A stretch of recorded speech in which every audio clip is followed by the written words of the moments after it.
of New South Wales will enjoy public transport and waiting a long time for our trains to arrive.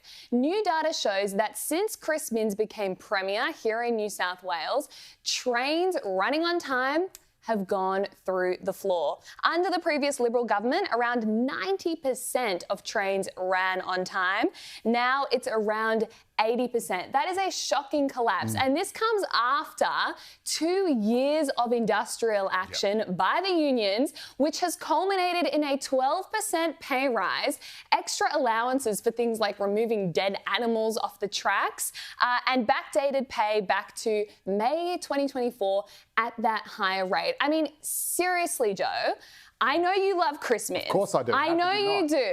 Yes. But this would seem to be the only job where you can be objectively bad, worse than before, less trains running on time, less reliable services, and still get a pay rise. Yeah, well, I suppose the reason why all the trains were late and the services were disrupted is the reason why they got the pay rise, not because they were great at their job, but because they were holding the state government over a barrel. And therein is the problem with unions.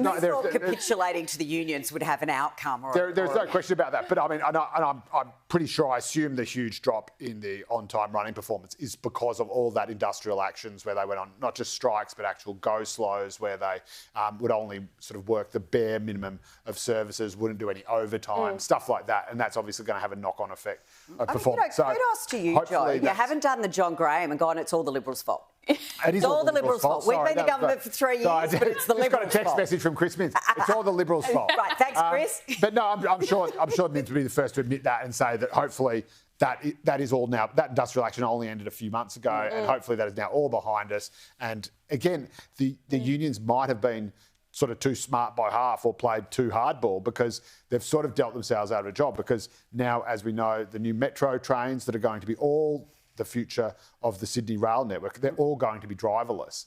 And they did manage to negotiate a few guys to stay around. Trains? So they've got people who sort of stand around for sort of customer safety and reassurance and security, but that won't last. Seriously, either. my 14-year-old is the king of the metros. He is extraordinary the way he gets himself around Sydney in those metros. I could maybe get him a job. Those people just standing there for calm and safety because he knows them better than anyone. No, you really could. But this is the problem. This is the risk with unions, right? Once you start giving them one thing, well, the other unions are all going to look at that and go, hey, you managed to get an extra buck out of the government by making everyone's lives miserable. We should try that too. And you know what they say? Don't negotiate with terrorists when you're being held hostage by unions. Don't negotiate. Well, that is absolutely right. And again, that's why there was so much disruption because the government was holding out as much as it possibly could.